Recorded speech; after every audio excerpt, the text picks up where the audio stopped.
Welcome to our channel which is Kana coaching centre. बच्चे आज हम क्लास 10th का मॉडल टेस्ट पेपर 2024-25 जो कि पंजाब बोर्ड ने इशू किया है 25 एग्ज़ाम के लिए। आज हम इसके 2 मार्क्स के क्वेश्चन हमने पार्ट ए में 6 कंप्लीट कर लिए थे, पेंडिंग 5 हैं क्योंकि आपके बोर्ड के एग्ज़ाम में ना 15 क्वेश्चंस या 16 क्वेश्चंस आने हैं 2 मार्क्स के, और आपने ओनली 11 अटैम्प्ट करने हैं। और मैं भी आपको ये 11 अटैम्प्ट करके दिखाऊंगा, और जैसे आंसर मैंने लिखवाए हैं अगर आप वैसे लिखते हो तो आपके 2 आउट ऑफ 2 मार्क्स मिलते हैं ईच क्वेश्चंस में। तो देखो फर्स्ट 7th क्वेश्चन क्या है, 6th क्वेश्चन में पहले कवर कर लिया है, ठीक है।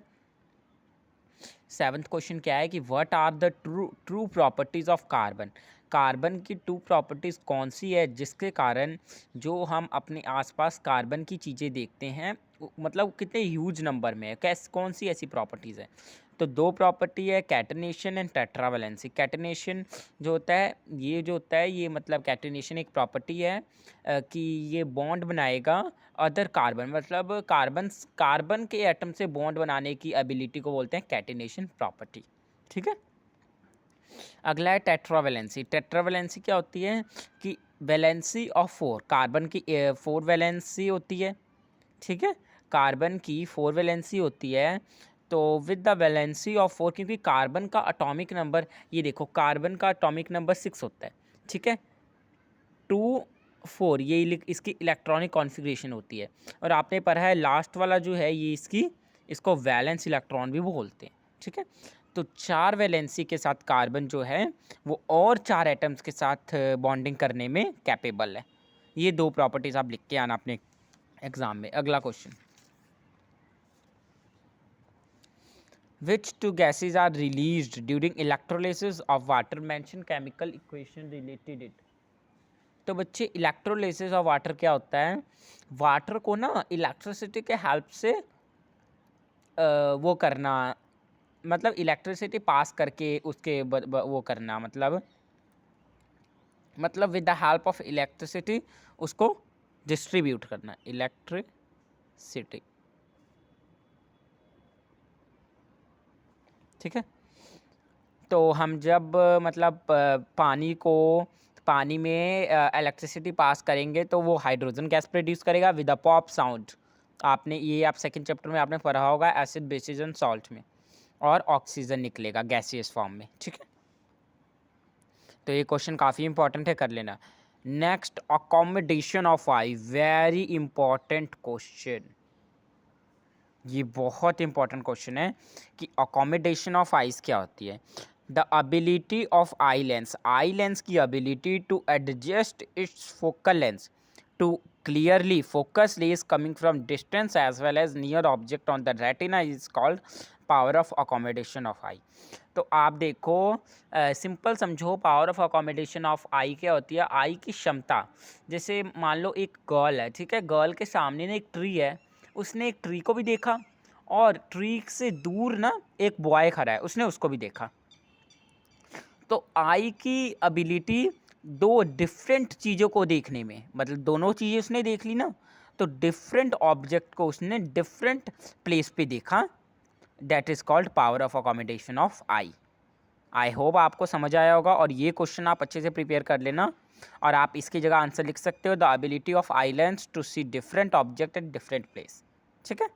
नेक्स्ट, ओजोन क्या है, ये हमारे इकोसिस्टम पे कैसा असर पाती है। हाँ जी बच्चे, ओजोन जो है वो एक गैस है, याद रखना, it is a gas. Ozone क्या है, गैस। जो कैसे बना है, ऑक्सीजन के 3 एटम से। आगे लिखा है composed of 3 atoms of oxygen. इसका मॉलिक्यूलर फार्मूला O3 है।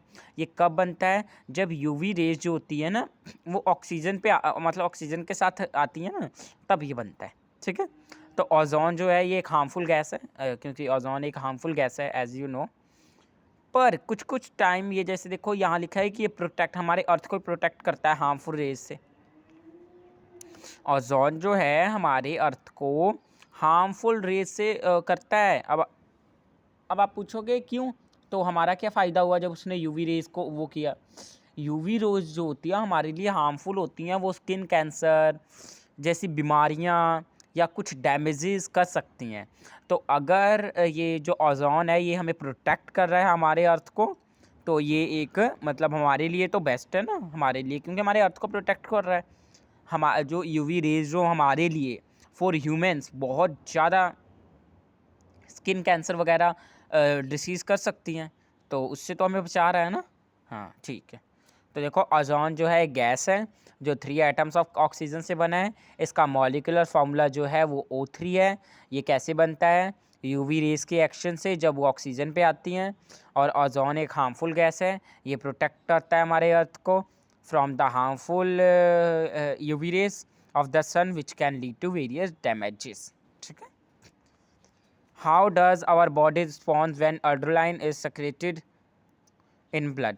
जो एड्रेनालाइन है, ये जो है ना, ये एक हार्मोन है। ये कहाँ से? एड्रेनल ग्लैंड से निकलता है। कौन से ग्लैंड से? Adrenal gland. अब एड्रेनल ग्लैंड कहाँ होता है? याद रखना, टॉप ऑफ किडनी। जो किडनी का टॉप है ना, वहाँ से मतलब वहाँ पे एक एड्रेनल ग्लैंड है, उसमें से एड्रेनालाइन निकलता है। ठीक है, हार्मोन। तो अगर ये मतलब हमारे ब्लड में आ जाए, अगर ये हार्मोन हमारे ब्लड में आ जाए, देन व्हाट विल हैपन? तब क्या होगा? हमारी हार्ट बीट फास्टर हो जाएगी। याद रखना, हार्ट बीट जो है तेज हो जाएगी। ब्रीथिंग, सांस जो लेना मतलब ब्रीथिंग करना भी फास्ट हो जाएगा। पर डाइजेशन स्लो हो जाएगा, क्योंकि हमारे ब्लड में एड्रेनलिन ग्लैंड पहुंचा है, जिसके कारण ब्लड जो है वो फूड के साथ मतलब, क्योंकि उसमें तो एड्रेनलिन है ना अभी, तो इसलिए फूड के साथ वो भी, क्योंकि जैसे कि आपको पता है डाइजेशन के लिए ब्लड का भी इंपॉर्टेंट रोल होता है। डाइजेशन के बाद ही ब्लड बनता है। ठीक है।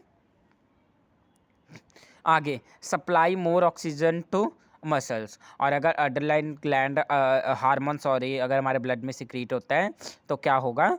ऑक्सीजन जो है मसल से ज़्यादा सप्लाई होगा। तो थैंक यू बच्चे।